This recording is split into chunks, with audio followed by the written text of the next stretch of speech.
દાહોદના કાળી તલાઈ નજીક અકસ્માતની ગંભીર ઘટના ઘટી.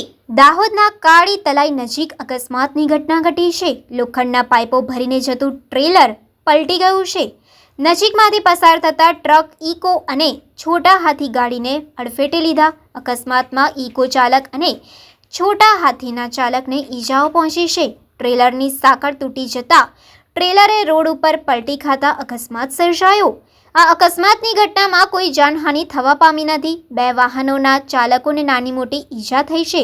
બંને ઈજાગ્રસ્તોને 108 એમ્બ્યુલન્સ મારફતે સારવાર માટે દાહોદની ઝાયડસ હોસ્પિટલ ખાતે ખસેડવામાં આવ્યા. ઘટના સ્થળે તાલુકા પોલીસ આવી પહોંચી. પોલીસે ઘટના સ્થળે પહોંચી કાર્યવાહી હાથ ધરી છે.